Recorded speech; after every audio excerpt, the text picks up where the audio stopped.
Olá, sejam todos muito bem-vindos ao podcast Devaneios Filosóficos, agora no bloco Não Monogamia e Anticolonialismo. A ideia aqui é a gente discutir a partir de teorias, de depoimentos e relatos e muita reflexão o que nós entendemos por relações afetivas e como que nós podemos descolonizar essa noção inteira que nós construímos ao longo do tempo sobre o que é o amor, o que é amar e o que são as relações humanas.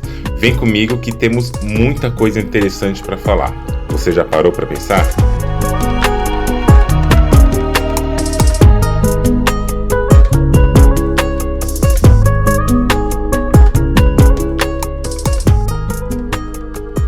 Olá pessoas, como vocês estão? Bom dia, boa tarde, boa noite. Aqui quem fala é a Andreone Medrado. Quero falar com vocês temas interessantes que eu acho que vocês podem gostar. Eu acho relevante trazer coisas para mexer com nossos pensamentos, para fazer a gente se questionar mais, assim como também eu acho que vocês vão gostar do tema de hoje. Mas a minha primeira pergunta é: te incomodou eu falar eu acho em lugares que eu poderia só ter afirmado? Em vez de falar eu acho que vou trazer coisas interessantes, eu poderia ter dito vou trazer coisas interessantes. Vocês vão gostar. E a gente fala muito eu acho o tempo todo. Até mesmo quando esse eu acho não tem função mesmo assim de determinação naquela frase, quando esse eu acho não tem a função que a gente coloca quando a gente acha algo, e até mesmo quando o eu acho indica o contrário do achar. Vamos falar um pouco sobre isso, né? Talvez você já tenha dito isso hoje. Eu acho. Quem sabe ontem você tenha arriscado algo do tipo, e se? Ou então tenha ensaiado algo como, eu estava pensando. E quando a gente olha essas coisinhas, né?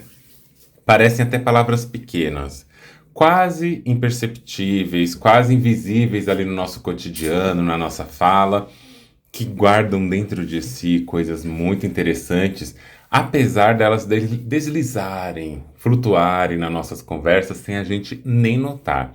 Mas pensa comigo, será que elas são só hesitação? Será que elas são apenas timidez do pensamento? Será que ela revela algo muito mais sobre a forma como a gente constrói e lida com a realidade?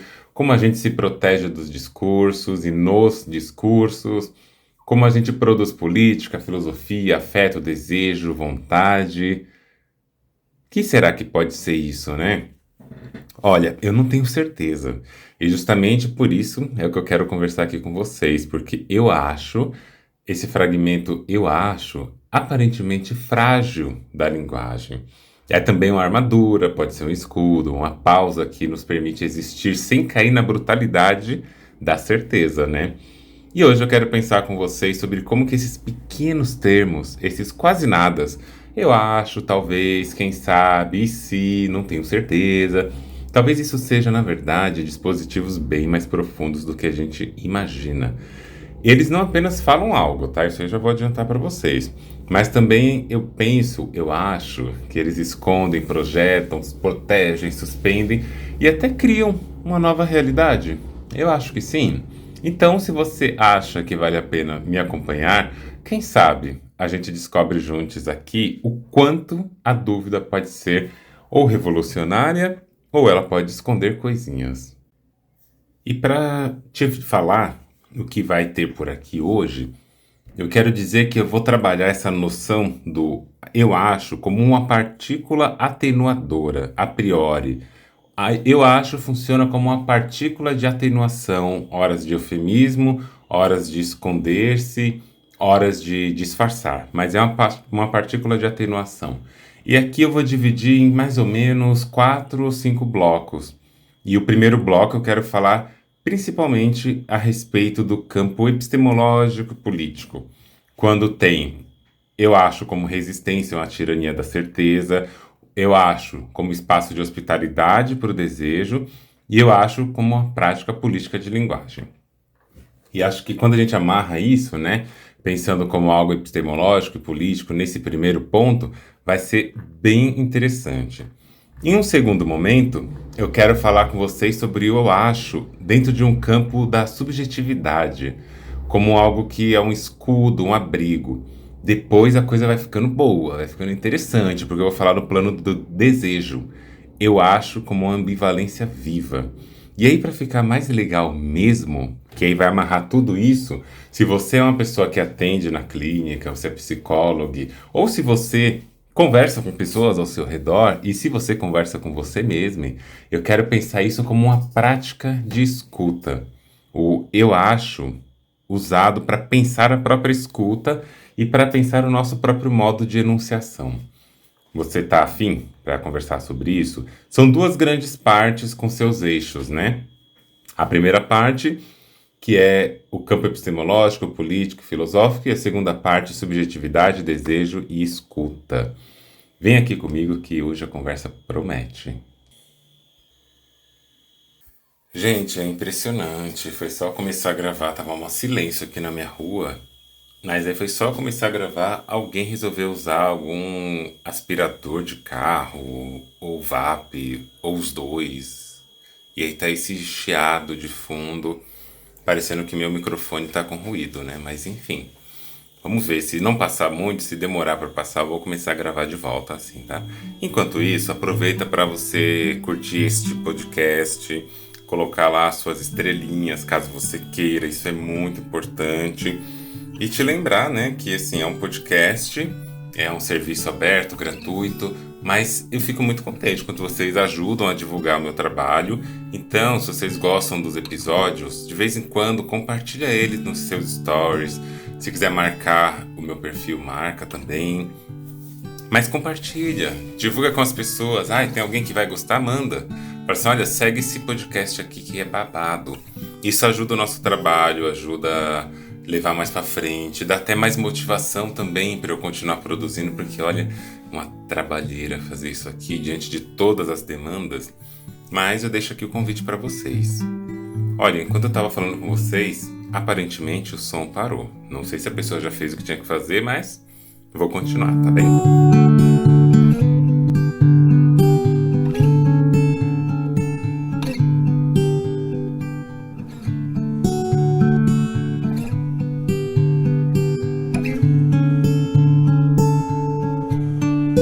Lá no finalzinho da apresentação, eu falei que o eu acho pode ser também algo revolucionário, né? Mas veja bem, quando eu falo isso, não estou dizendo de um exagero poético apenas. Eu estou dizendo que eu acho ele é um operador epistemológico também. É uma chave de linguagem que pode abrir brechas, inclusive, como eu disse, contra uma certa tirania da certeza, da transparência. Pode convocar a gente para uma certa opacidade. Porque a certeza, em muitos momentos da nossa história, ela foi usada como arma, né?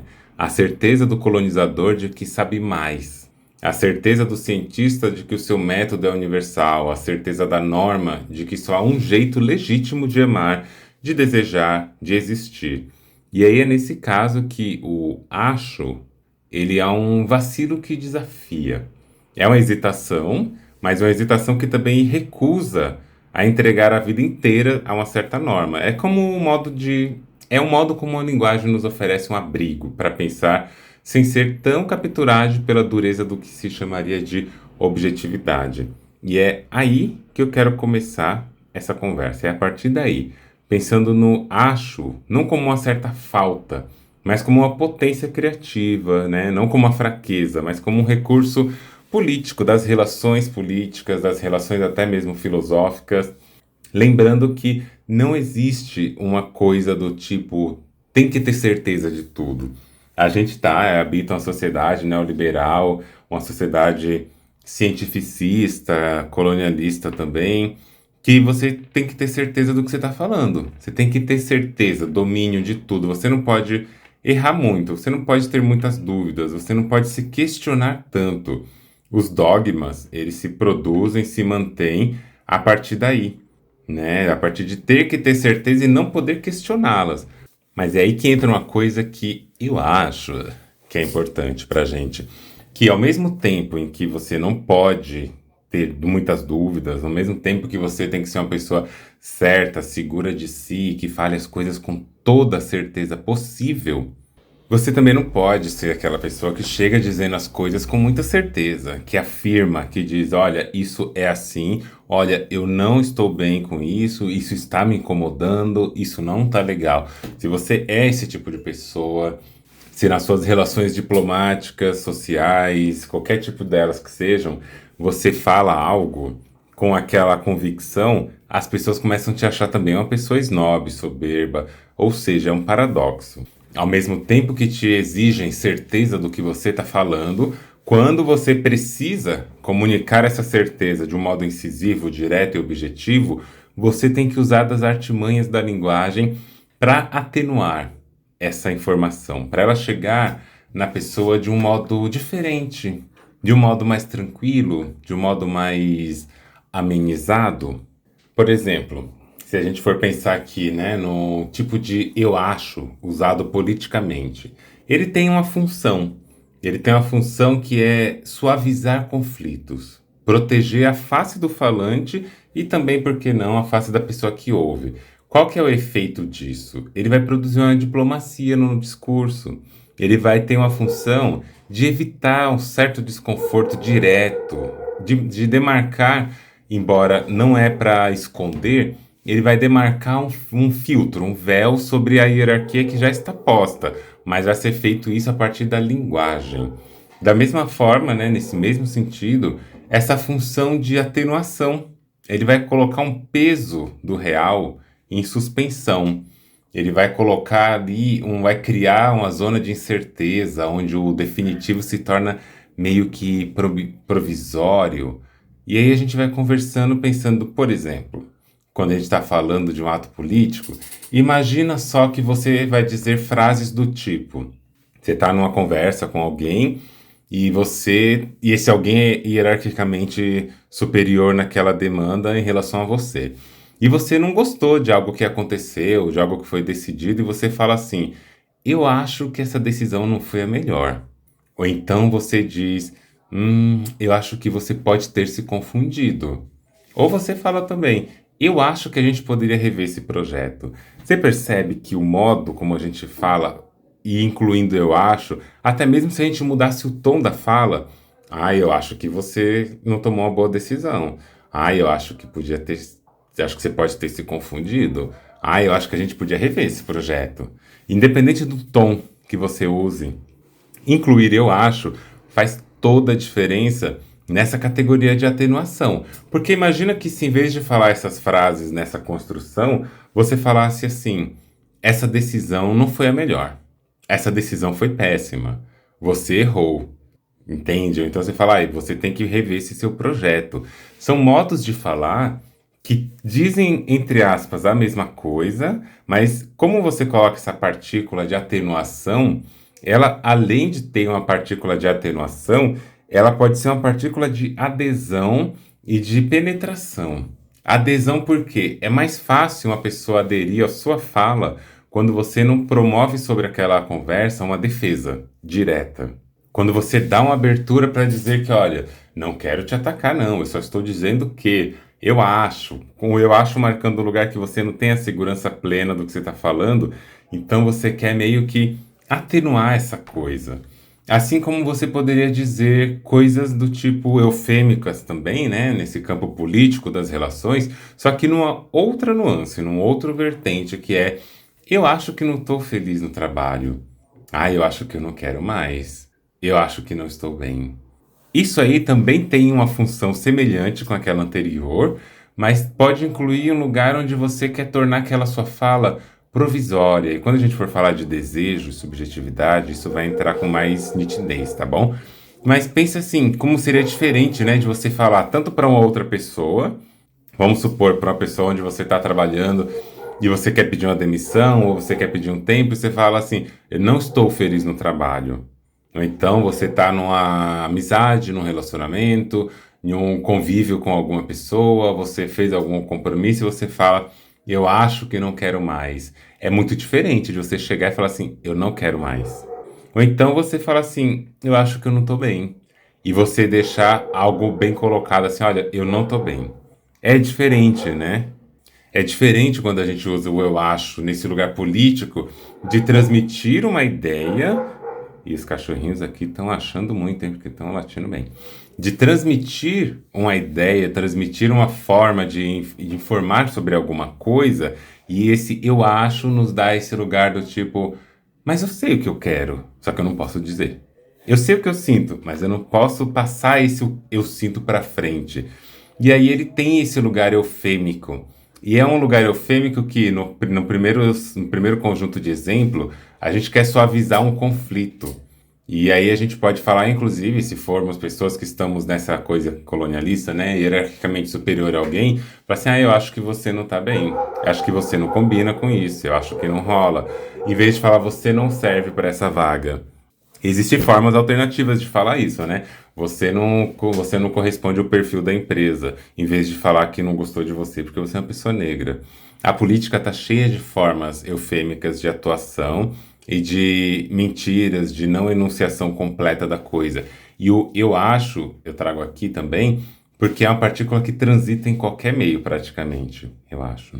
E aí, gente, quando a gente está pensando nesses lugares, também dá para a gente pensar isso, por exemplo, como um lugar epistêmico, como marcar a fala como provisória mesmo, reconhecer a precariedade do saber, né? Que é o que eu falei no comecinho, que é eu acho como uma resistência a uma certa tirania da certeza. É um pouco mais complexo isso aqui, não é o objetivo do nosso episódio, mas pensar nisso, né? Que a gente poderia falar assim, eu acho que é por aqui o caminho. Assumindo uma falibilidade mesmo, uma possibilidade de não ser. Não é só atenuação, eu estou dizendo aqui, eu estou negando a certeza absoluta, falando, olha, eu acho que é por aqui o caminho, porque realmente eu estou achando, eu não tenho a certeza na mão. Ou eu acho que entendi o que você disse. Quando a gente está abrindo para a margem do equívoco, a gente está falando, olha, não tenho certeza se eu entendi bem. Ou então quando a gente fala, eu acho que essa teoria se aproxima mais. E a gente não impõe uma verdade, mas sugere. Embora esse caso aqui, né, eu acho que essa teoria se aproxima mais, pode servir tanto do campo eufêmico, dizendo, olha, sua teoria não tá boa, não, talvez essa aqui é melhor. Olha, sua teoria não tá boa, essa é melhor. Assim como pode servir como esse lugar de proposital mesmo, de não ter certeza quando a gente fala, eu acho que isso pode ser. Porque de fato a gente acha coisas.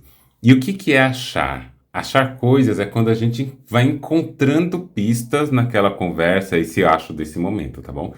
A gente vai encontrando pistas que nos sugerem uma possibilidade. Então, o eu acho aqui, ele tem um sinônimo de probabilidade, de talvez aconteça com algumas probabilidades.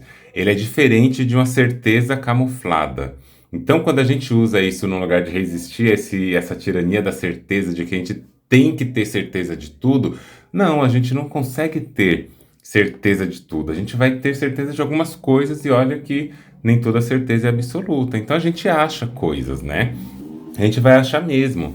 E aí um outro ponto, que é quando a gente coloca o acho como uma prática política mesmo assim de linguagem. E aí quando fala como uma prática política de linguagem, tem muito a ver com os exemplos falados até agora, que é pensar que não é só algo individual, mas ele também é coletivizado, né? Pensar que comunidades, pessoas e grupos marginalizados sempre precisaram do eu acho para sobreviver de alguma forma, porque por alguma razão precisam falar de si de um modo cifrado, cuidadoso, insinuado. Portanto, a gente pensa ali, né? O eu acho, ele vai entrar como dispositivo quase que de uma sobrevivência e também de criações de mundo. É onde a gente vai pensando, eu preciso chegar em certos espaços, fazer certas coisas, afirmar certas categorias, mas sempre como um eu acho. Eu acho que eu dou conta. Eu acho que eu consigo. Em alguns contextos, isso poderia ser visto como uma certa insegurança da pessoa, porque essa pessoa deveria ter afirmado que sabe e que consegue. Em outros contextos, a depender do grupo que a gente está falando, por exemplo, uma pessoa indígena, uma pessoa periférica, uma pessoa gorda, uma pessoa freak, uma pessoa trans, uma pessoa negra, essa pessoa que chega em certos espaços, por exemplo, espaços de poder, na academia ou em lugares políticos, e ela fala em alguns contextos com certeza, convicção, ou até mesmo, né, se a gente for pensar mulheres de modo geral, em relação a homens, quando falam com algumas certezas plenas, o seu caminho, o seu percurso já começa a ser dificultado porque já olham para essa pessoa achando que ela é briguenta, achando que ela tá se achando demais, que ela já tá querendo se colocar no lugar de quem sabe de tudo. E eu acho também, no lugar de pensar mesmo possibilidades, né? Que quando isso acontece, esses movimentos que a gente constrói com esses, eu acho que eu faço, eu acho que eu posso, eu acho que eu vou, é muito mais para se proteger dessas violências que vêm a partir das nossas assertividades, que não vão ser lidas como assertividades, né? Geralmente vão ser lidas como a gente poderia chamar arrogância, como soberba, como agressividade, etc. Portanto, tem um lugar político ali no âmbito da linguagem desse eu acho que ele é um cuidado, que em alguns momentos a gente precisa lançar mão para evitar outros problemas ou para enganar mesmo. Eu acho isso ótimo. E realmente eu acho, no sentido de é a minha opinião, a gente fazer isso. Então vocês entenderam já, né? Eu acho, tem muitas configurações e eles podem aparecer várias vezes numa mesma elaboração, como eu acho isso muito bacana, no sentido de a minha opinião é essa. Eu acho que dá para tentar de outra forma, que é no sentido de atenuação. E aí tem uma regra para a gente fazer uma leitura sobre isso, que é, não sei os termos em português corretamente, né? Mas quando a gente diz geralmente assim, eu acho que, e aí continua a frase, a gente está criando um contexto anterior de preparação. Eu acho que, aí você escreve qualquer outra coisa. Eu acho que você poderia falar coisas mais interessantes. Parece que esse eu acho que constrói uma partícula atenuadora. Pensa que tem uma formazinha X ali, e esse eu acho que é uma forma que se liga na palavra, na frase que você quer falar, atenuando o efeito dela. Agora, quando você fala eu acho e continua a coisa, esse eu acho sem essa partícula que, ou sem essa partícula que talvez, etc., é quase uma opinião. Eu acho interessante, eu acho legal, eu acho horrível, eu acho uma péssima ideia, eu acho você uma pessoa muito interessante, atraente. Esse eu acho, sem estar ligado com a partícula que, é o eu acho que mostra uma opinião da pessoa. Por exemplo, né? Naquelas frases que eu coloquei lá no começo. Eu acho que essa decisão não foi a melhor. Eu acho que você pode ter se confundido. Eu acho que não estou bem. Isso tudo está mostrando ali uma atenuação do que foi dito. Seria diferente, por exemplo, dizer eu acho horrível a sua decisão. Eu acho necessário rever esse projeto. Eu acho infeliz a minha vida nesse trabalho. Você entendeu que faz diferença o modo como a gente organiza esse acho dentro da frase? Geralmente pense nisso, né? Quando é uma coisa de atenuação, de esconder o desejo, de esconder uma vontade, quando é algo para atenuar uma verdade que não quer ser dita, geralmente ele vem acompanhado do que. Acho que. Quando você vai dar a sua opinião, eu acho. E aí, pronto. E é nesse sentido que eu quero começar, né? Compreender como que o acho, tão simples e cotidiano, pode nos oferecer uma chave política e filosófica, porque ele não é só sobre não saber sempre. Ele é também sobre abrir um certo espaço para que a vida se diga fora das certezas que nos matam, né? E aí, eu também quero mostrar um outro lugar filosófico disso tudo, e aqui a gente vai chamar para nossa conversa querido Glissant, quando a gente coloca esse acho numa função mesmo de construir uma opacidade, construir uma dinâmica ali para a gente poder dialogar com o que está acontecendo sem que tenhamos que ser transparentes. Pode ter o mesmo efeito dito anteriormente até agora, mas que a gente vai colocar um eu acho que, ou seja, se é o que, é a atenuação ali marcada, né? Só que a gente vai fazer isso para dar espaço à nossa opacidade. Não precisar ser transparente o tempo todo, mesmo que a gente saiba, mesmo que a gente tenha certeza e que queira falar, inclusive, a gente vai negar. E isso para sustentar uma certa opacidade em recusa de uma transparência. E também produzir uma indeterminação. Isso também é político para certos lugares.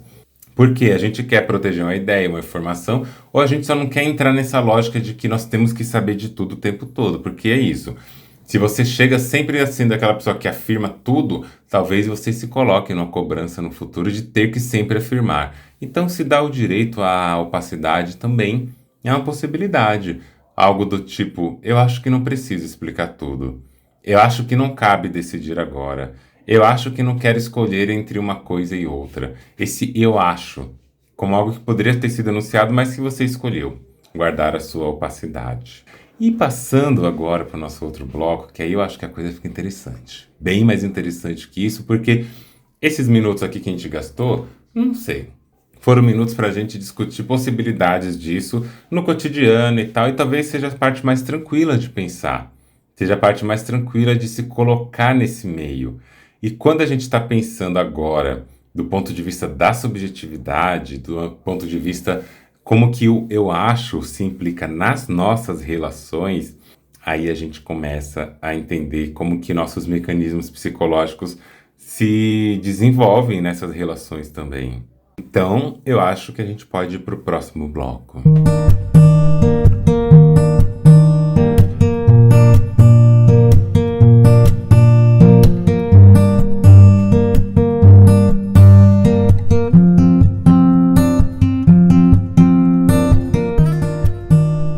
Então, se na política o eu acho tem essa função, né, de diplomacia, de atenuação de uma fala, de disfarces e de estratégias e resistências, quando a gente está falando no campo subjetivo, né, eu acho também pode funcionar como eufemismo da realidade. Ele atua realmente atenuando o peso da realidade, funcionando quase como uma suspensão temporal do real. Quando a gente fala aquela frase, eu acho que não estou feliz no trabalho, isso faz com que a gente evite encarar uma certa assertividade do dizer não estou feliz no trabalho. Eu acho que não quero mais em vez de eu não quero mais. Esse recurso, ele dá uma sensação de que a realidade está em aberto, como se ela não fosse definitiva, embora seja, né? Então é uma forma de, entre aspas, afrouxar o real a partir da linguagem. E ele afrouxa o real mais do que somente atenuar, porque dependendo do nosso momento, dependendo das nossas energias, das nossas forças, a gente não consegue assumir a realidade. A gente não consegue olhar para o nosso próprio contexto e assumir a coisa como ela realmente é e como ela realmente está ali. Aí a gente precisa achar formas de encontros, achar formas de lidar com essa realidade que naquele momento talvez esteja muito dura para ser encarada com tudo agora. Só que, apesar desse lado que é uma suspensão, a atenuação da realidade, isso também pode produzir uma realidade enfraquecida, né? Um real que se apresenta como provisório. E aí tem um lado ambíguo de tudo isso, porque dizer eu acho, principalmente quando é eu acho que, ele pode ser uma resistência ou uma submissão. Resistência no sentido de que desafia essa lógica da certeza, abrindo um lugar para o provisório, para o talvez, que é o que a gente conversou agora sobre ser uma forma de manter a opacidade e da gente não se entregar totalmente a uma certa normatividade do sim ou não definitivo. Só que isso esconde nesse lado ambíguo a submissão, porque também para se submeter a certos contextos a gente não afirma, a gente acha. Então a gente acaba retirando da fala a sua potência de afirmação. Para quê? Para regular, para não incomodar, para não ferir, para não transgredir.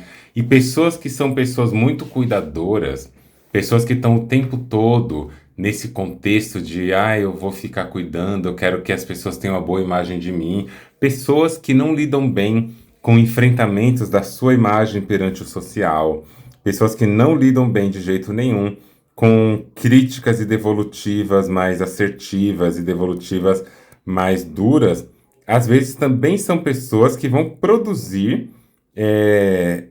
modos de falar mais atenuados, ou então que vão valorizar modos de falar que sejam mais atenuados. E aí que a gente começa a ver esse lugar de uma certa resistência.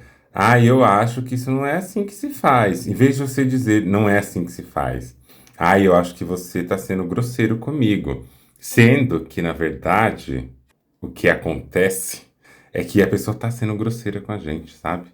Porém, nessa lógica da gente ter que manter nossa linguagem, ter que manter nossa reputação, ter uma coisa toda a zelar, que é essa estética neoliberal, né, da imagem perante o público, da imagem perante as coisas, a gente acaba sempre tentando passar uma boa imagem e acaba perdendo também o poder de informar o que a gente realmente quer, de informar abusos, de informar incômodos, de informar coisas que são totalmente desagradáveis.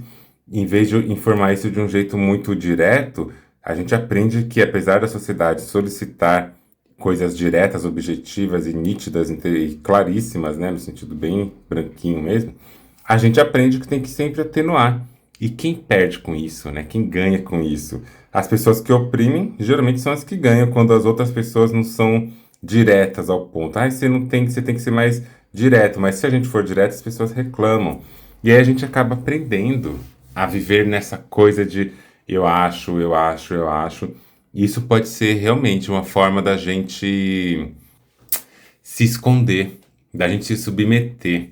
Pensa aí, como é que você costuma passar informações para as pessoas no contexto em que você não está bem? Como você costuma passar informações para as pessoas quando você está insatisfeito com alguma coisa? Como que você costuma falar das suas queixas? Como que você costuma introduzir as suas queixas? Porque aqui a gente está entrando no campo subjetivo, no campo afetivo, no campo relacional. Como que você costuma informar suas queixas para as pessoas? Pensando assim em relacionamentos mesmo, amizades, famílias, afetivos sexuais, qualquer coisa, onde existe intimidade, vamos deixar a coisa mais forte ainda, onde existe intimidade.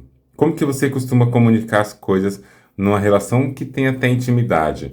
Você geralmente é aquela pessoa mais direta, e ser uma pessoa direta não é ser uma pessoa descuidada, obviamente, né? Mas você é aquela pessoa que fala o que você está pensando, ou você é aquela pessoa que atenua tudo o que você está pensando, porque isso também vem de um grande medo de um abandono, um grande medo de perder, um grande medo de não se vulnerabilizar, o medo de poder se manter ali num certo lugar de comodidade. Como costuma ser esse tipo de coisa para você? Como que você se comporta nesses meios, nesses momentos? No campo afetivo, por exemplo, a gente pode pensar que o eu acho tem uma função de proteger o sujeito, a pessoa, da exposição do desejo. E aí, qual que é o efeito? Ele vai transformar a vulnerabilidade em uma hesitação, criar um desejo eufemizado, sabe? Um desejo eufêmico, atenuado. E por que que eu trago essas questões? Na clínica, tem sido cada vez mais recorrente essa minha observação, e eu acho que eu percebo mais porque eu me atento mais para isso, como que as pessoas têm enunciado certas categorias, certos desejos, certas posições, posicionamentos diante da vida a partir do eu acho. As pessoas chegam trazendo uma demanda, a demanda se apresenta ali ao longo das sessões do processo terapêutico, e aí, com o tempo, você vai observando a pessoa anunciando coisas que, de acordo com a demanda que elas trazem, já está muito seguro, já está muito definido, mas que elas não afirmam. Elas, mesmo no processo terapêutico, onde elas poderiam supostamente dizer o que estão sentindo, elas estão ali trazendo uma partícula de atenuação, como um eu acho, talvez, não sei. E aí eu faço até uma brincadeira com as pessoas, né? Héteros de moto passando pela rua. Eu faço uma brincadeira com as pessoas que é assim, olha, vamos combinar o seguinte para a sessão de hoje. Vamos fazer um teste. Hoje você não pode responder minhas perguntas com um não sei. Não é que você não possa saber, você pode. Mas é que antes de você responder o não sei, você vai pausar e pensar se realmente você não sabe. Porque sabe aquelas pessoas que você fala assim, e o que que você pensa sobre essa situação? Aí a pessoa te responde, ah, eu não sei, eu queria isso, isso, isso, isso, isso e tal, tal, tal. E ela acaba respondendo exatamente o que ela queria responder. Só que parece que o não sei é uma partícula de abertura de porta. E ela precisa dar uma pausa. E esse não sei, ele não tem um significado tão real. E às vezes tem casos em que a pessoa fala, ah, eu não sei. E para. E aí eu insisto um pouco mais. Tá, mas me conta tal coisa. Aí eu vou para o campo das simbologias, dependendo da pessoa, para o campo da metáfora. e eu gosto muito de várias áreas, então, dependendo da área que a pessoa trabalha, eu vou para uma metáfora da área da pessoa, da física, da engenharia, da história, da antropologia, da medicina e etc., da psicologia, psicanálise. E aí a gente vai começando a conversar e a pessoa acaba percebendo que ela sabia. Não é que ela não sabia, aquele não sei, ele poderia ser só uma abertura. Tem gente que vai falar alguma coisa com você e ela olha para o céu, para o além, para o nada, para o chão, para criar um ponto de conexão com ela mesma. Então o não sei não tem um efeito. Agora tem pessoas que usam não sei como um escudo. E esse não sei como um escudo impede que a pessoa prossiga, porque ela tem medo de expor um pensamento e de repente esse pensamento está errado e essa pessoa não quer errar. O eu acho tem uma função também, porque vai colocar ali uma proteção da pessoa em relação àquilo que ela está desejando dizer. Ah, eu acho tal coisa. E às vezes eu pergunto, mas e se você falasse que você tem certeza? Como que ficaria essa impressão? Ou então eu faço aquelas provocações. Você acha mesmo? E a pessoa fala, não, na verdade eu tenho certeza. Eu falo, ah, entendi.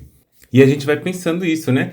E no cotidiano, a gente também tem esse medo de se vulnerabilizar a partir do momento que a gente afirma certas categorias. Porque a gente tem medo da recusa, a gente tem medo de quebrar nossa expectativa, a gente tem medo de tanta coisa. Aí a gente cria certas distâncias para nos proteger de uma negativa. A gente abre um recuo possível, né? Caso o outro não corresponda. A gente suaviza o desejo, deixando o estado de uma sugestão e não de uma afirmação. Por exemplo, quando a pessoa diz, eu acho que gosto de você. Isso não é o mesmo que você falar, eu gosto de você. Eu acho que eu quero te ver hoje. Não é a mesma coisa que te dizer, eu quero te ver hoje. Porque se você diz, né, coisas desse tipo, ah, eu acho que eu quero sair hoje, em vez de dizer eu quero sair com você hoje, ou quando você fala pra você mesmo, no seu cotidiano, assim, você tá de boa na sua casa e você tá lá durante o seu dia, você fala, eu quero sair hoje, eu vou ao mercado hoje, eu vou comprar tal coisa hoje, eu vou arrumar a casa hoje, eu vou tomar banho hoje, eu vou tomar banho agora, etc, né? Várias possibilidades. Quando a gente faz esse eu vou, a gente está assumindo um compromisso com a gente. E para cada pessoa isso é diferente, mas tem pessoas que quando se afirmam num compromisso e não cumprem, se sentem culpadas. E elas vão aprendendo isso, a gente vai aprendendo isso ao longo do tempo. Que se prometer uma coisa, né? Prometer uma coisa a si mesmo e não cumprir gera uma frustração que vai vir acompanhada da culpa. Vão lá ouvir meus episódios sobre culpa, onde eu vou falar que a culpa é um lembrete de uma cobrança, de um contrato. E que eu falo, eu vou fazer algo, eu quero, eu tenho que, a gente está assumindo um contrato. Quando a gente não vai, aí a gente tem que escutar hétero de moto na rua. Quando a gente não vai para esse contrato, quando não cumpre esse contrato, a gente se sente na culpa, numa dívida, no mal-estar e assim por diante. Da mesma forma, quando falar, esse final de semana eu vou fazer tal coisa. Aí a gente está assumindo um compromisso. Chega no final de semana que você não quer fazer mais a coisa, a culpa, o peso da frustração de ter quebrado a expectativa chega. E aí é por isso que a gente acaba usando nessa proteção contra a própria exposição do desejo. Eu acho que eu gosto de você. Falar isso é essa distância que a gente cria para tomar distância do objeto e da frustração ao mesmo tempo. Só que a gente deixa a coisa em aberta, né? Não tem o mesmo efeito. Eu acho que eu gosto de vocês que me seguem. Eu gosto de vocês que me seguem. Essa é a segunda opção, tá? E aí a gente vai pensando como que a gente faz isso no cotidiano por tanto medo que a gente tem. E é o medo de colocar para fora a nossa vulnerabilidade. A gente tem muito medo de se vulnerabilizar porque a gente não aprende sempre a bancar a frustração. A gente não aprende a ficar com o que a gente tem, ficar com o risco, correr o risco. A gente aprende que tem que acertar sempre. E, gente, ninguém vai acertar sempre. Ninguém vai garantir tudo sempre. E quando a gente fica usando isso, eu acho que eu quero sair hoje, eu acho que eu quero sair com você hoje, eu acho que eu quero te ver hoje, essa suavização do desejo mantém o próprio desejo num estado de uma sugestão. E sabe qual que é a dinâmica que faz esse achismo estar tão presente? É que se você fala pra pessoa, eu acho que eu quero te ver hoje, e a pessoa te recusa por qualquer motivo que seja, é porque a pessoa tá te negando aquele seu convite, mas como você não assumiu o compromisso, a quebra não doeu tanto, dependendo de como você usa.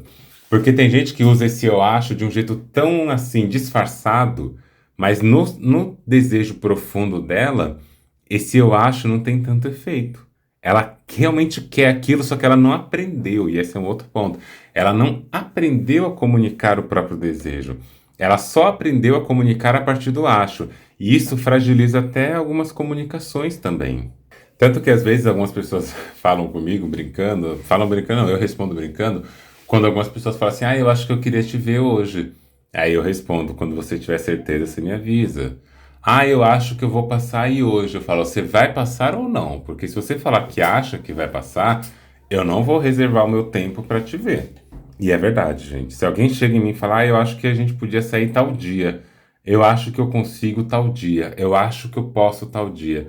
É mesmo que a pessoa falar pra mim assim, olha, se der eu vou. E eu detesto esse se der eu vou, embora eu acho que ele é muito legítimo, mas é uma coisa minha no sentido de eu tenho que me organizar, minha mente precisa de uma organização e aí eu preciso afirmar, vai ou não, entendeu? E às vezes eu sei que é importante a gente se dar o direito de não ter certezas absolutas, porque a gente pode mudar de certeza. E aí eu faço alguns movimentos do tipo. Quando esses dias me chamaram para ir num show, eu não gosto de ir em shows, eu não gosto de lugar onde tem muita gente, eu não gosto de lugar com barulho, eu não gosto de sair de casa para ir para aglomerações, tipo, não gosto mesmo, isso aí é andreonismo meu. E aí o que acontece é, às vezes a pessoa fala, ah, vamos num show tal dia de tal pessoa, e vamos supor que seja uma pessoa que eu goste muito. Chega na hora que a pessoa me faz o convite, se eu tiver de bom humor, eu tenho até vontade de ir, naquele momento. Mas eu já me conheço, eu já sei como é que eu sou, eu já sei como é que eu tô. Eu falo assim pra pessoa, olha, posso te confirmar um dia antes, porque depende de como vai estar a minha energia nesse dia, porque se eu estiver cansada por causa do trabalho, eu com certeza não vou querer ir. E aí eu falo pra pessoa a seguinte coisa, para não deixar em aberto. Age como se eu não fosse. Então, se você vai comprar um ingresso, você vai comprar coisas, compre para você e para mais outra pessoa, e eu corro o risco de não ter na hora. Não compre para mim, porque pode ser que eu não queira ir.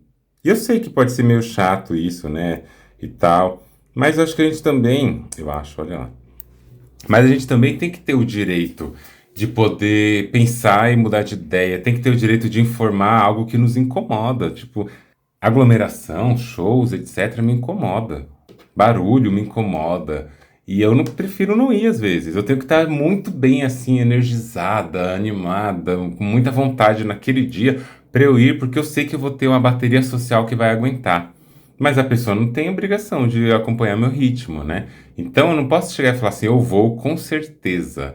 E aí, né, nesse percurso todo, chegou na hora e eu mudo de ideia.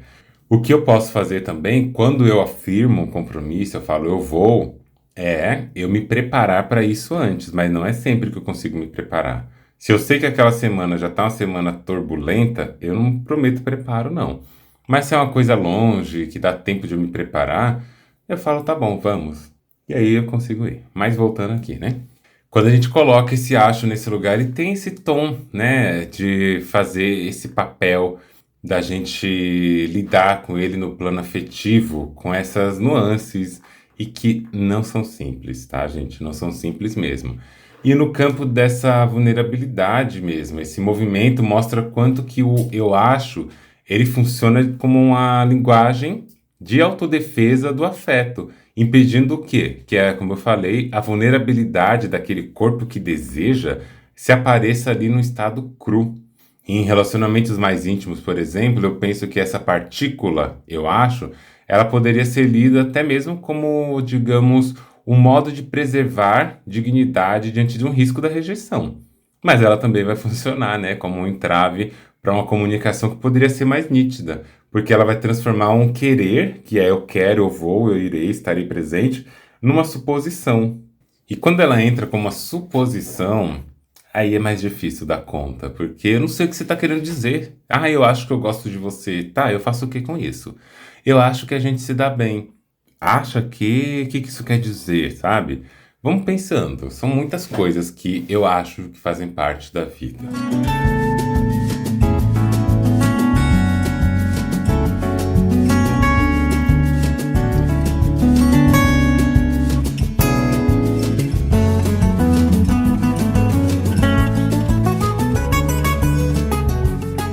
E aí, pensando, caminhando mais nesse campo do afeto, do subjetivo, do desejo, eu também tenho para mim que o eu acho, ele funciona como um escudo subjetivo.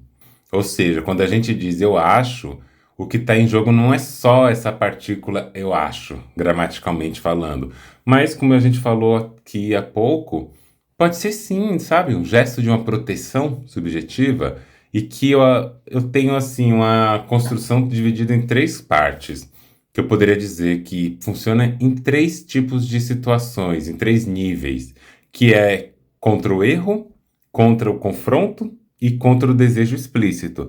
Mais ou menos o que a gente falou até agora, mas mais sistematizado. Seria o contra o erro, né? O eu acho, ele vai servir como almofada contra uma certa queda.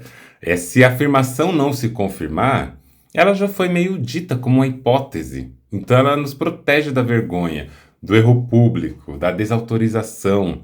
Quando você fala, eu gosto de tal pessoa.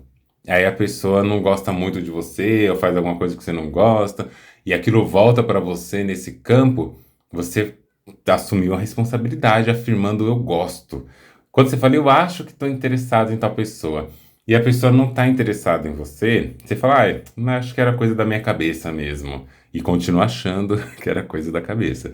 Da mesma forma, quando a gente está falando de momentos de decisão, eu acho melhor a gente ir por aqui. Eu acho que esse caminho é interessante. É uma coisa aberta, né? Agora, quando você fala para alguém numa estrada, não, vai por aqui, ó, vai por aqui porque esse caminho aqui é mais seguro. A chance da pessoa ir pela sua opinião, porque você está dizendo que este caminho é melhor, é maior. Aumenta a probabilidade de qualquer coisa que possa acontecer naquele caminho. Se por um acaso esse caminho for ruim, der errado, atolar o carro, vocês se perderem, a responsabilidade fica muito maior quando você disse que eu tenho certeza que é por aqui. Em vez de quando você disse eu acho, porque você ainda poderia lançar a mão da coisa, né? Ah, não, mas eu estava na dúvida mesmo. Então, pensar em pessoas que têm medo de errar, geralmente acham muito, acham demais. E é paradoxal, então contraditório, né? A gente tem medo de errar, geralmente a gente quer fazer o quê? Assegurar coisas, falar com mais certeza. E aí a gente se especializa mais. Mas ninguém sabe de tudo. E aí na hora que a gente não quer errar, a gente vai lá e chama um eu acho. E no mesmo, na mesma lógica, né? Quando é contra o confronto, numa convivência social, muitas vezes aquele embate direto é até perigoso, pode gerar conflito, ruptura, punição. E aí, de novo, eu acho suaviza a fala, torna ela menos ameaçadora, vai abrir espaço para um diálogo sem que o sujeito se exponha a retaliações. E o que eu acho mais interessante é contra o desejo explícito, porque aí a gente faz isso o tempo todo. Puta que pariu. Dentro desse lugar, eis talvez o ponto mais delicado, que é usar eu acho no momento em que o sujeito vai deslocar o seu querer para uma esfera do parecer que ela quer. É como se houvesse aquele, como eu falei, né, um véu que cobre o desejo, para que ele não apareça tão nítido como ele é, escancarado e exigente. Só que eu acho também, e aqui eu acho no sentido opinião, essa prática muito protetiva. É uma prática que muitas vezes ela vai ser uma forma de administrar uma outra coisa que poderia ser administrada de um outro jeito, que é a vulnerabilidade. Dizer eu quero é se desnudar, é colocar o seu coração na mesa, como dizem. Dizer eu acho que eu quero é deixar sempre uma brecha, né? É poder recuar se caso você se sentir mal, sem que isso te coloque numa situação tão ruim. E aí é nesse sentido que o eu acho não é apenas um enfeite de fala, ele é um mecanismo para algumas pessoas até de defesa, de sobrevivência mesmo, subjetiva. E quando a gente fala esse tipo de coisa, a gente está colocando ali na nossa maneira de encarar o mundo uma maneira que oculta ferramentas que a gente poderia ter para lidar com incertezas. A gente não desenvolve ferramentas para lidar com as coisas.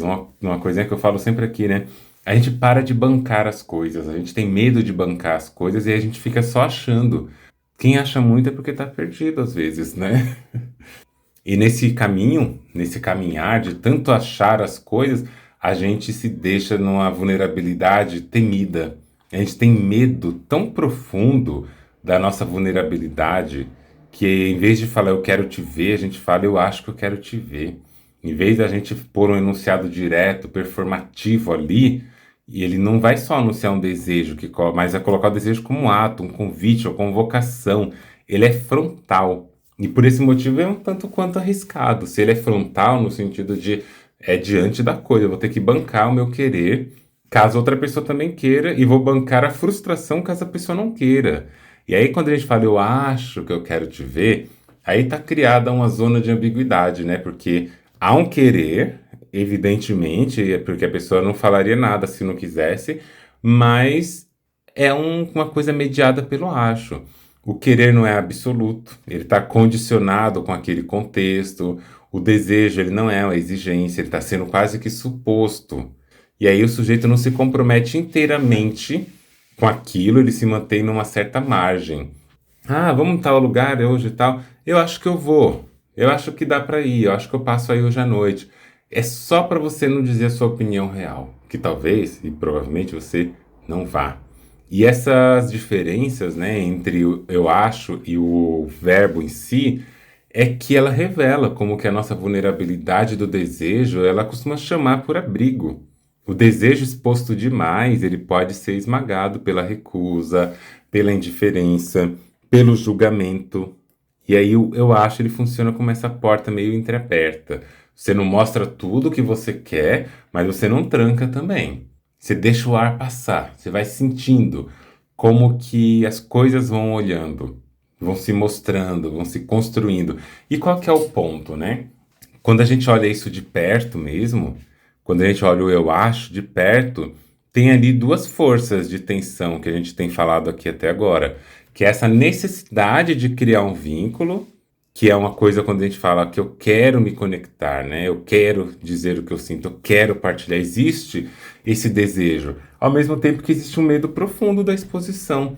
Quando eu tenho receio de que me recusem, tenho receio de ser recusada, ridicularizada, abandonada.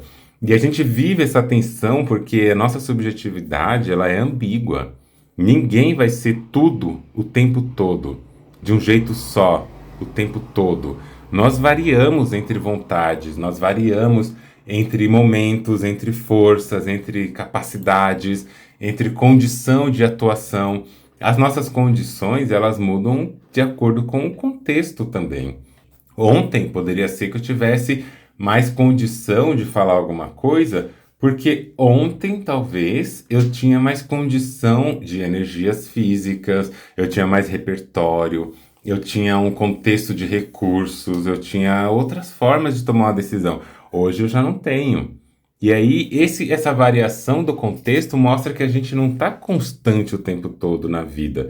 E essa tensão entre a necessidade do vínculo e o medo da exposição, portanto, o medo da vulnerabilidade, porque às vezes eu penso a vulnerabilidade como tá mais com mais pele à mostra, né? Pensando assim em desnudar também. É como se estar vulnerável fosse ter mais pele à mostra.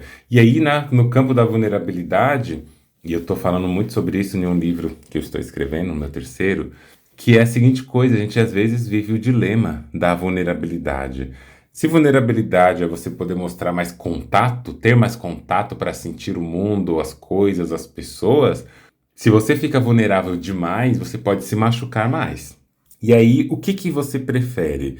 Estar mais protegido com as suas ferramentas, suas armaduras e seus escudos, portanto as pessoas não te machucam, não chegam em você e te ferem com facilidade, mas também você não sente o mundo, porque você está com a sua ferradura de metal, então você não é afetado, mas você também não afeta.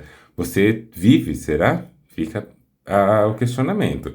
Ou você prefere se construir num lugar onde você não está com essas armaduras, seu corpo está exposto e você corre o risco de se machucar? Eu, por muito tempo, eu tenho pensado sobre isso e já tenho considerado, eu quero armadura, não quero me fuder mais. Só que é insustentável. Eu sou a pessoa do sentir. Eu gosto de sentir a vida. E aí, o que que eu vou fazendo ao longo do tempo?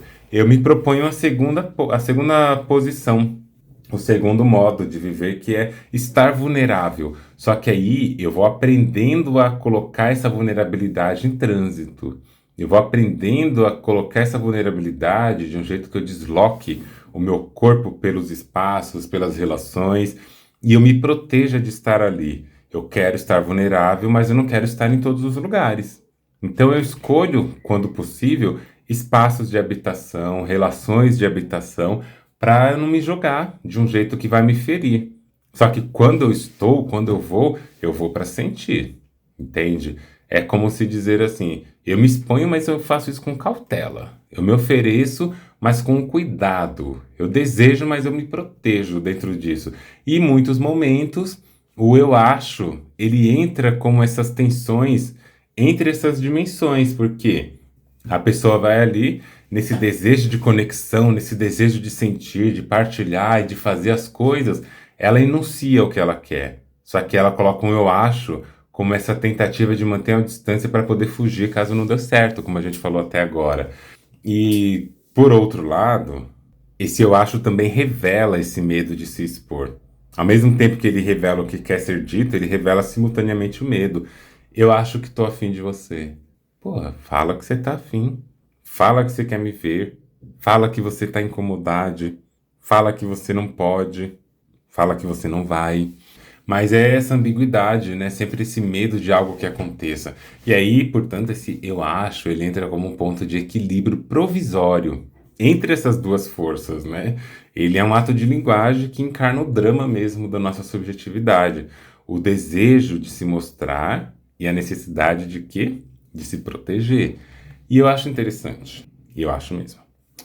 E pensa bem comigo como que isso acontece nas suas conversas. Repara a partir de hoje, nas suas conversas, no seu cotidiano, onde que esse eu acho se instaura no seu desejo.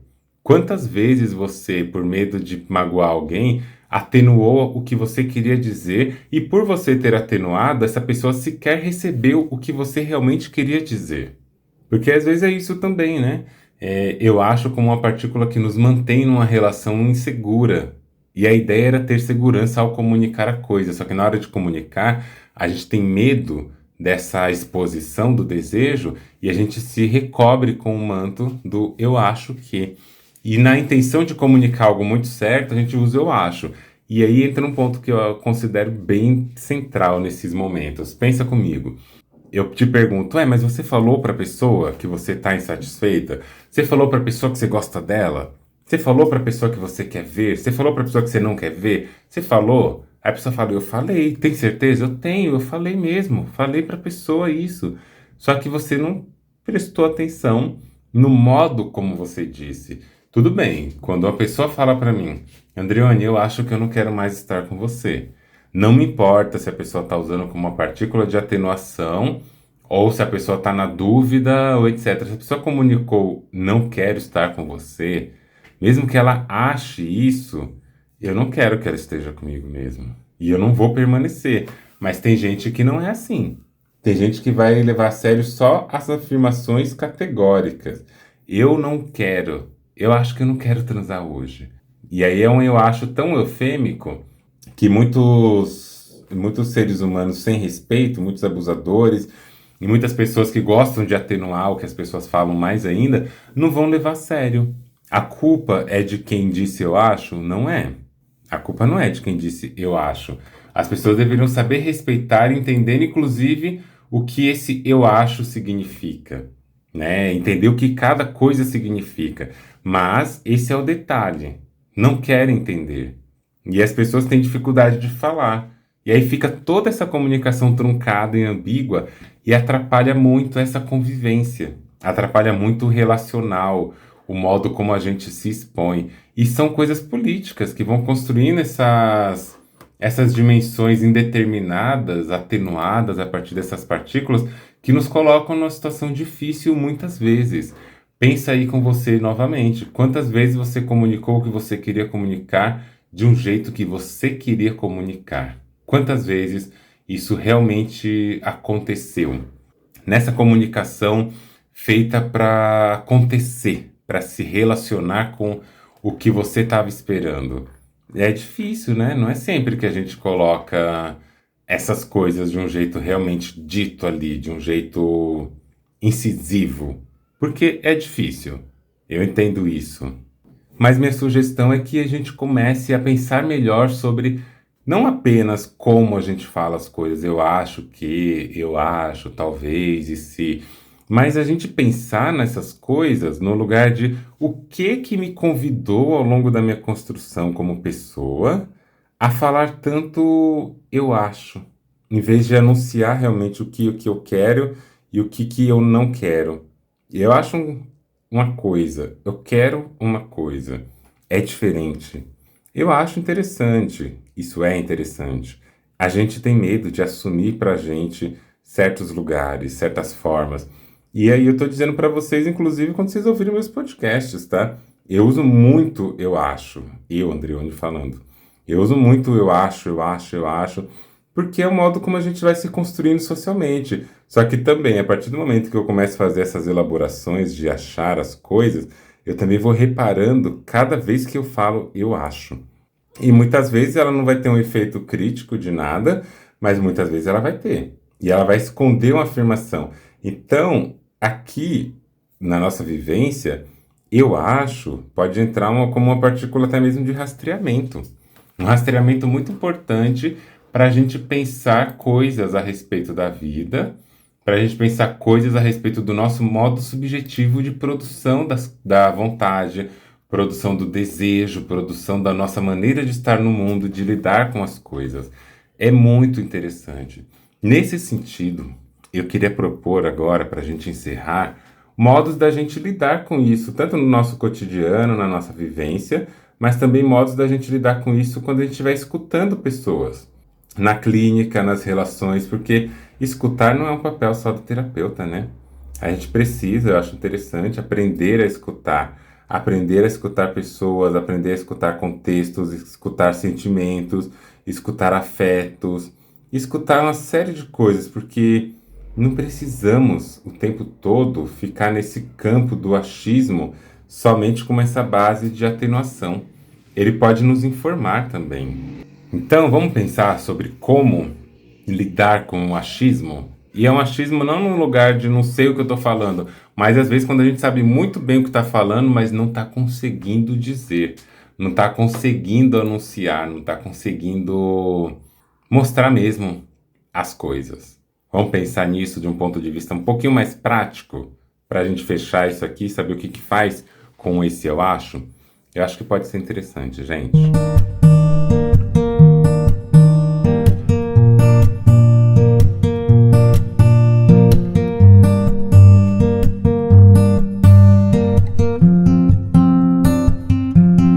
Caminhando aqui para o nosso finalzinho, e antes de continuar, antes de chegar na parte mesmo de pensar isso como uma prática de escuta, eu acho importante também a gente lembrar, olha aí, tá? Eu acho importante, lembrando para vocês, né? Quando eu falo eu acho que, aí envolve essa partícula de atenuação.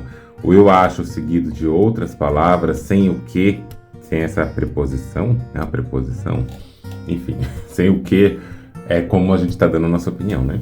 Então tem algumas palavrinhas que a gente pode pensar juntos para entender quais são possíveis sinônimos. E aí eu vou falando cada uma delas aqui, o que talvez elas impliquem. Se eu lembrar de algum exemplo para usar essas palavrinhas, eu coloco aqui. E aí a gente parte para a nossa finalização, tá? Algumas expressões que cumprem semelhantes funções do tipo suavizar, atenuar, abrir espaço para o recuo, incertezas, medos da comunicação, proteção do desejo, etc. Pensa comigo, a palavrinha talvez. O talvez também suspende uma certeza e abre espaço para o possível, como talvez eu vá, quando a gente quer ir, mas não assume o compromisso. Falei disso antes, né? Mas o talvez também tem o mesmo papel de acho. Talvez eu não esteja tão confortável aqui, viu? Quer dizer o quê? Que a pessoa não está conseguindo dizer com todas as forças que ela não está confortável. E se Esse e se desloca um desejo para uma hipótese, que aí tem sim, nesse caso, algumas diferenças do eu acho, mas que também se colocam dentro do achar. Por exemplo, e se a gente viajasse? Querer real, mas ele pode ser também uma brincadeira, uma suposição.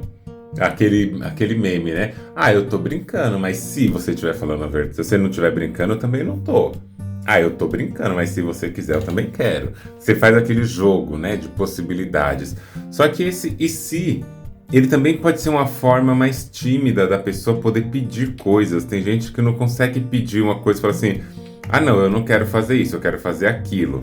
E aí a pessoa abre para uma negociação. E aí tem dois lados, né? Uma negociação que seria: e se a gente fizesse isso, isso, isso, isso e isso? A pessoa está te dando outra possibilidade. E aí também pode ser quando a pessoa não quer fazer algo e não sabe como comunicar isso, porque é uma pessoa que cresce evitando conflitos o tempo todo. E fala: ah, e se a gente não saísse hoje? Isso também é uma opção, né? Você está fornecendo opção, só que na verdade não é para você uma opção ou para outra pessoa uma opção. Às vezes a outra pessoa está dizendo: ah, eu não queria ir não, vamos ficar? Ah, eu não quero fazer isso não, vamos deixar de fazer? Ah, eu não estou confortável, vamos parar? E esse e se entra nesse lugar. A gente vai conversar sobre maneiras da gente escutar, né, essas palavras e o que fazer com elas também. Outra coisa que entra muito perto desse e se, no campo de uma possibilidade, de uma opção sugerida, é o quem sabe. Porque o quem sabe introduz uma leveza, uma possibilidade ali colocada como escolha e também uma reticência. Quem sabe um dia a gente more junto? É um querer que pode ser forte, que está testando a outra pessoa. Ah, quem sabe a gente não se beija? Esperando que aquela outra pessoa reaja ou não. Se a pessoa não reagir positivamente, era um que sabe. Não vai ter o peso tão profundo. Mas se a pessoa topar, isso aqui entra muito nas broderagem, né? Mas eu não vou entrar em detalhes aqui hoje. Fica a dica, tem um episódio aqui com esse nome, broderagem. E também é um querer que ele pode ser forte, mas ele é posto como um futuro indefinido por medo de assumir as consequências e as expectativas. Aqui um outro que já marca um pouco mais forte, é o eu não tenho certeza se, eu não tenho certeza que, porque isso coloca ali o desejo sobre uma capa da dúvida cognitiva. Eu não tenho certeza se quero isso. Ah, eu não tenho certeza que eu quero fazer tal coisa. Isso pode ser nos mais diversos, tá? O que eu tenho certeza é que passa héteros de motos, tá? Eu tenho certeza que eles atrapalham aqui, mas virou até uma marca, pelo que eu tenho percebido dos comentários de vocês. Mas, héteros de motos, gente, sigamos. Eu não tenho certeza que eu quero isso, pode significar muito mais uma coisa do tipo, eu quero, mas eu tenho medo. Ou pode significar exatamente um não quero e não sei como dizer. Eu não tenho certeza. É sempre bom quando a gente fala essas coisas, quando a gente escuta essas coisas, a gente se perguntar: não tenho certeza mesmo ou eu estou me protegendo da certeza que eu já tenho e não quero encarar de frente? Uma outra coisa que entra como uma possibilidade, e uma possibilidade no sentido de ofertar uma possibilidade, ofertar um caminho ou outro de escolha, é eu estava pensando. E geralmente isso não é incomum, isso entra muito quando pessoas que são mais difíceis de dar uma opinião, pessoas que não conseguem se impor diante do seu desejo, da sua escolha, e falam coisas do tipo eu estava pensando, porque isso abre uma ideia com a suavidade, como quem apenas partilha um pensamento, né, mas que muitas vezes é uma proposição mesmo ali, só que velada. Eu estava pensando se não seria bom passarmos mais tempos juntos. É um querer também com uma certa força, mas ele tá ali meio que imitado de uma coisa mais cognitiva, no sentido do modo que a pessoa pensa, tá? Ou seja, eu estava pensando, acho que a gente poderia tal e tal e tal. Lembra de novo, acho que. É diferente de eu falar assim, né? Você me mostra um texto seu, você me conta uma ideia, uma fofoca, eu adoro fofocas. E aí eu te falo assim, eu tava pensando aqui, acho importante mudar isso, acho importante considerar tal ponto, acho importante repensar as coisas. Olha para esse detalhe, eu acho importante. É um um acho seguido, por exemplo, de um advérbio, de uma outra palavra que não tem aquela conexão que. É diferente quando eu digo, eu estava pensando, eu acho que a gente poderia seguir outro caminho, eu acho que esse segundo, eu acho que talvez esconda um desejo velado, talvez esconda um desejo de suavização, etc. Vocês já entenderam, né, gente? Que todas essas expressões são variações de um escudo subjetivo, modos de pôr o desejo em circulação sem se lançar ao risco da afirmação nua. E existem várias coisas para as quais isso pode se desenrolar. E tem um detalhe que merece ser colocado aqui, que é quando a gente também acaba caindo em golpes, né, em manipulações, caindo em lugares que são realmente perigosos. E esses lugares perigosos é porque o eu acho é uma coisa tão plástica, é tão presente no cotidiano, na nossa subjetivação, na nossa subjetividade, na linguagem, que ele é, obviamente, capturado. Ele é capturado por várias instituições, inclusive instituições de relações tóxicas.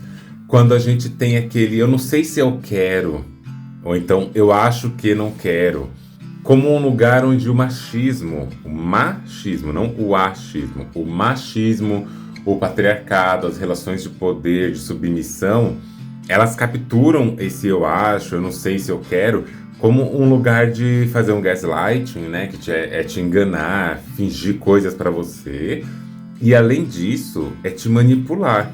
Por exemplo, esse lugar do eu não sei se eu quero, a outra pessoa pode utilizar como um lugar de te convencer. Se você não sabe se você quer, então eu vou saber por você. Tem uma frase que homens cis héteros usam muito, e que isso também aparece em relacionamentos héteros e cis héteros normativos, que são coisas do tipo, ah não, a pessoa falou não é porque ela quer falar sim. Isso é muito comum ouvir homens falando, homens cis hétero, né, sobretudo. Ah não, quando a mulher fala que não quer é porque ela tá fazendo charme, tá fazendo cu doce.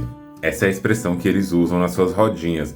E eles não aprendem que o não é um não, que não querer é não querer.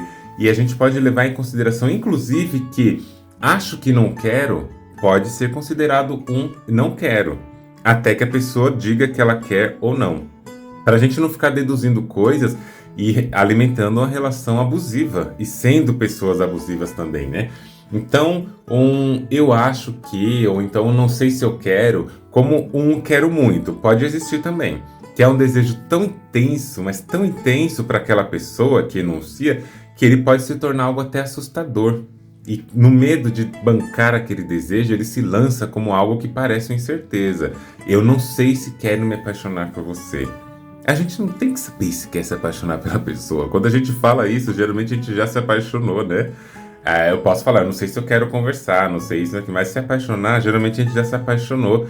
E isso talvez se traduza da parte de quem fala como eu já estou me apaixonando, mas tenho medo de assumir. Eu que escuto essa frase não tenho o direito de assumir essa frase nesse lugar.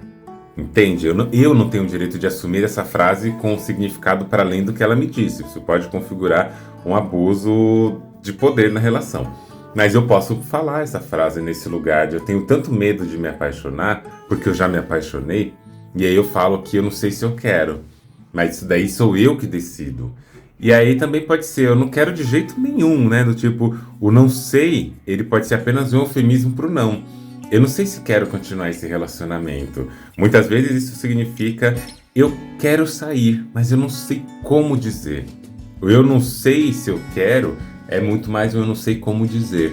Porque a gente já está sentindo ali tantas coisas intuitivamente, inconscientemente, que apontam para um sofrimento, para um lugar de inadequação, que a gente já, a gente já tem uma resposta para nossos sentimentos, só que a gente não tem signos e palavras suficientes para poder nos apontar para um não querer afirmativo, e a gente tem medo, né? Então é bom a gente ter dimensão dessas coisas, desses outros termos que aparecem também como uma possibilidade indicativa de um desejo não nomeado por completo. Isso é muito importante a gente ter. E é por isso que é importante também lembrar que tudo isso envolve uma escuta. Nós precisamos elaborar nossa escuta, nós precisamos treinar a nossa escuta. A escuta é um processo de implicação, né? A gente vai se colocar na cena para entender. E o papel da escuta não é eu ou você que escuta decidir se essas palavras, né? Eu acho, se, não sei se eu quero, talvez, e se, quem sabe, eu estava pensando. O nosso papel como pessoas que escutam não é decidir se isso é um sim ou se isso é um não. Ou se isso é uma dúvida, ou se é uma proposição, ou etc. O nosso papel, digamos assim, é acolher a contradição presente. E acolher a contradição é convidar, caso a cena permita, e o acolhimento esteja disponível nas partes envolvidas nessa relação, pensar nesse acolhimento para que aquela pessoa possa, ela própria, se sentir à vontade ou não para abrir o que significa cada coisa. Abrir os significados, abrir os significantes, os símbolos, as ideias, as inseguranças, para permitir que o sujeito com quem a gente está em troca se reconheça nesse lugar ambíguo, sem que seja forçado também a uma resposta imediata, porque senão a gente também partilha de um lugar de manipulação, de opressão e coisas do tipo. E é por isso que a gente precisa ter essa noção de um acolhimento como um gesto ético da nossa escuta. Entende? A gente precisa olhar bem para isso com esse carinho, com esse cuidado, com essa atenção.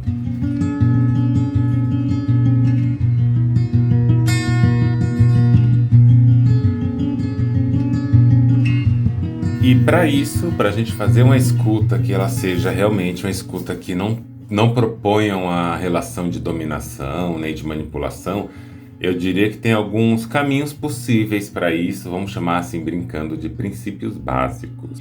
Por exemplo, ouvir para além do conteúdo, dar estatuto àquilo que é provisório, escutar, realmente, escutar a vulnerabilidade do desejo, acolher a ambiguidade.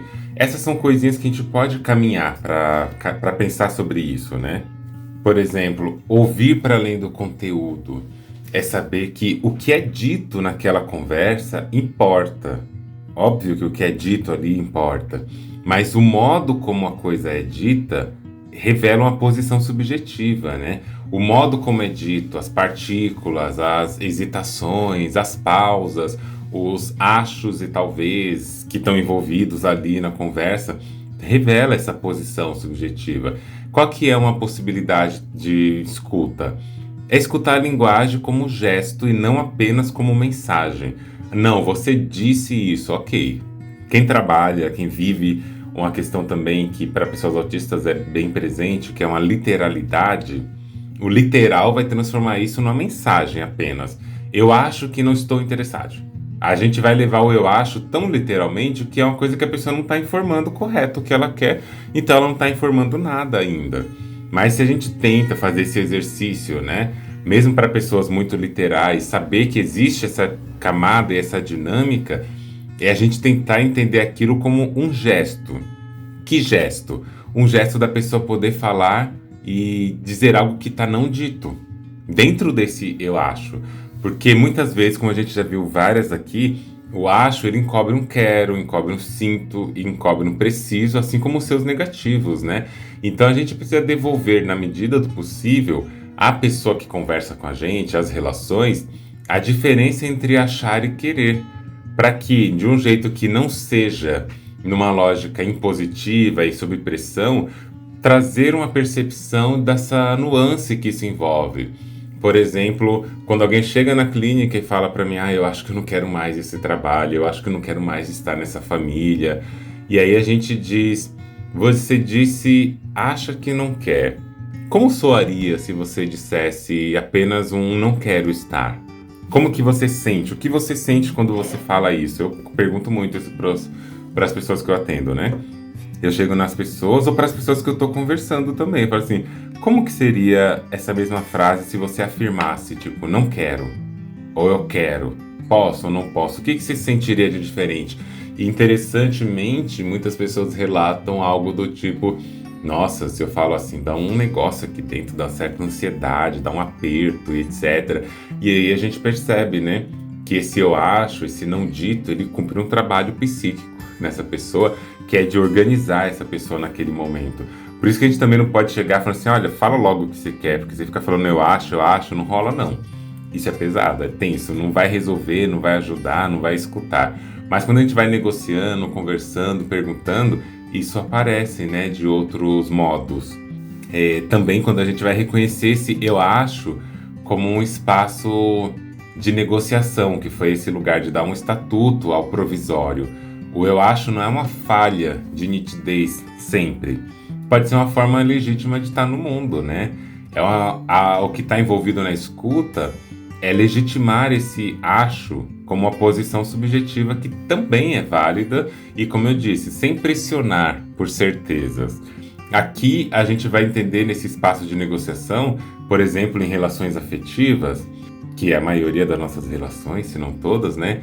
Que a gente propõe escutar o eu acho como uma coisa que torna uma percepção. Então, escutar o eu acho é perceber que ali, naquela conversa, tem uma margem para a dúvida, tem uma margem para o diálogo, tem uma margem para o ensaio de algo que está acontecendo. Qual que é a minha sugestão? Responder acolhendo esse acho, em vez de exigir uma certeza daquela pessoa.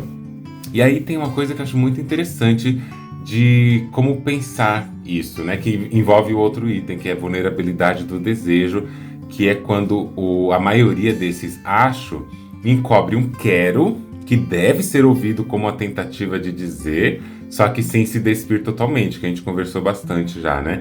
E aí a gente precisa devolver à pessoa o contraste entre achar e querer, mas de um modo que não seja mais violento do que esse próprio ato de dizer, né? Pensa comigo, por exemplo, uma pessoa A diz assim, uma pessoa que está conversando com a gente chega em nós e fala assim, para mim, por exemplo, Andreone, eu acho que eu quero te ver. Eu teria, nos meus momentos de literalidade, que não são poucos, eu teria uma tendência a dizer para a pessoa, bom, se você acha, então você não sabe, então você não quer. Quando você quiser, você me avisa. Eu até comentei isso, né? Mas treinando e exercendo esse lugar da escuta e do acolhimento, eu hoje diria coisas diferentes, do tipo, principalmente numa clínica, né? Mas aqui pensando nessas relações, com a pessoa chega e fala, Androni, acho que eu queria te ver. E eu diria para a pessoa, olha, se for um desejo seu, ainda que tímido, eu adoraria. Caso eu quisesse também, né? Eu diria, eu adoraria. O que eu estou fazendo aqui? Eu estou propondo de volta, eu estou devolvendo para aquela pessoa um lugar onde ela pode pensar e ela pode, por ela própria, chegar nessa decisão. Ela pode entender, inclusive, se ela acha ou se ela quer. Quando eu digo se for um desejo seu, já que você acha, então vamos fazer. Então eu estou acolhendo esse eu acho como um convite e não como uma hesitação falha. Daria muito, né, para eu falar assim, quando você tiver certeza você me avisa, então. É outra história, mas eu falo, se você realmente quiser, a gente faz, por que não? Vamos fazer. Quanto que você pode? Você quer mesmo? E acho que isso é interessante, sabe? A gente poder negociar com isso. Isso faz muita diferença. A gente poder dar o direito à pessoa se acolher por ela própria, porque eu pensando aqui, né? Quando a pessoa diz eu acho, nessas configurações que a gente tem trabalhado nessa hora e tanto de podcast, quando a pessoa fala esse eu acho, nesses mecanismos de vulnerabilização do desejo, de esconder essa vulnerabilização, de se proteger dos seus medos, dos seus receios e inseguranças, quando a pessoa lança a mão do eu acho, ela já está fazendo um grande esforço emocional para poder pôr para fora. E eu acho foi esse escudo que ela conseguiu sair na porta. Quando ela faz isso, a gente não pode chegar com um monte de pedra e lança, porque ela vai se recolher ainda mais. Se a gente acolhe esse eu acho nesse lugar, a gente está construindo a possibilidade daquela pessoa entender que não precisa tanto do escudo. Isso é um detalhe que nas comunicações, nos relacionamentos, e aí quando a gente fala de não monogamia, né? Que é a não monogamia liberdade, não monogamia você poder estar com quem você quiser e etc. Mas se você se abre para se relacionar com mais pessoas, você se abre para se relacionar com mais formas de pensamento, porque as pessoas são diferentes, né? Só para avisar vocês. Não dá para você se relacionar simultaneamente com 3 pessoas e achar que elas serão iguais. Ainda que sejam todas pessoas que partilham de mesmos marcadores sociais, cada uma vive essas marcações de um jeito diferente, com um percurso afetivo, com uma história diferente, e não dá para exigir a mesma coisa de todo mundo, porque, né, a gente está vivendo relações plurais ou a gente está simplesmente ali reproduzindo um conjunto de espelhos? Acho que é bom pensar. E se as pessoas são diferentes, a gente precisa entender as pessoas nas suas singularidades, a partir do que a gente conversa com elas, a partir da comunicação. E para a comunicação ser importante, assim, no sentido que importa coisas da outra pessoa, exporta para essa pessoa, escuta, entende, que não seja uma coisa monopolizada por uma das partes, a gente precisa abrir o diálogo. Eu acho que eu quero te ver. Ah, se você quiser, vamos marcar então. Enfim, pensar nisso, né, gente? E acolher a ambiguidade. Em vez de tentar resolver o eu acho como um sim ou como um não, acolher essa ambiguidade como um espaço fértil de sentido. E como fazer isso? A gente responde valorizando eu acho como um convite, uma abertura, um ensaio. Mais ou menos isso que eu falei antes. Mas há também uma dimensão política, né, que é permitir que a outra pessoa diga eu acho sem ser pressionada à certeza. Existe um efeito disso na conversa, mas vamos compreender o que essa pessoa quer dizer. E aí a gente legitima a opacidade da pessoa, que ela não tem que ter certeza de tudo o tempo todo. E escuta esse acho como uma escolha de não se expor completamente e nem como fraqueza. A gente vai entendendo e construindo afetos, construindo escutas, sem cair em tecnologias de dominação. Porque é muito fácil a gente ser pessoas que estão ali naquela relação como algo que propõe, sabe, uma relação sempre no lugar do domínio, aproveitando inclusive das vulnerabilidades das pessoas para a gente dominar o desejo. Ah, se a pessoa não sabe o que quer, deixa eu saber. Não é assim também. Às vezes a pessoa sabe o que quer, ela só não está conseguindo comunicar. E se a gente quer uma coisa que seja mais bem distribuída ali, sem as questões das assimetrias na relação, a gente precisa também ceder a essa... Ceder não, resistir, né? A essa tentação de dominar toda a cena. Tudo bem? Vocês entenderam?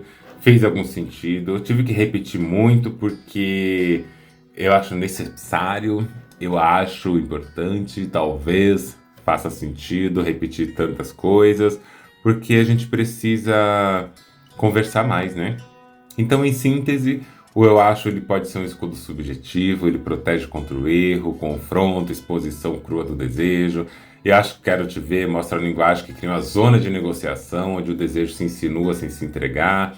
Enfim, pense aí o que vocês acham e me contem o que vocês acham. Eu quero muito saber os achismos de vocês, como que isso faz coro na vida de vocês, como faz coro na clínica, caso você atenda, nas suas relações. Quantas vezes você já ficou falando eu acho por medo? Quantas vezes você já se impediu de falar o que você queria? Quantas vezes você teve nesse lugar de não poder se expressar tanto por medo? Me conta, eu quero muito saber. E você, acha que já parou para pensar?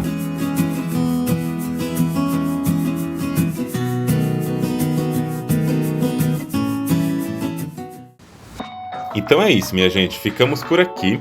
Vejo vocês no próximo episódio. Não esqueçam de compartilhar esse episódio, todos aqueles que vocês acharam bonitinho. Compartilhem nos seus stories no Instagram, marca o meu perfil, andreone.medrado.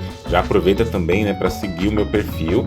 E se você quiser deixar o seu depoimento, se você quiser deixar um relato ou uma pergunta, você pode acessar o formulário que está no link aqui embaixo e você pode escrever a sua pergunta ali e eu vou deixar um espaço no formulário para você poder anexar também um áudio. Espero muito pela sua opinião, pelo seu depoimento e vamos juntos construir uma nova maneira de pensar na monogamia junto com todas as pessoas que estão aqui e ao redor de nós falando sobre descolonização das relações afetivas. Vejo vocês em breve, até um próximo episódio.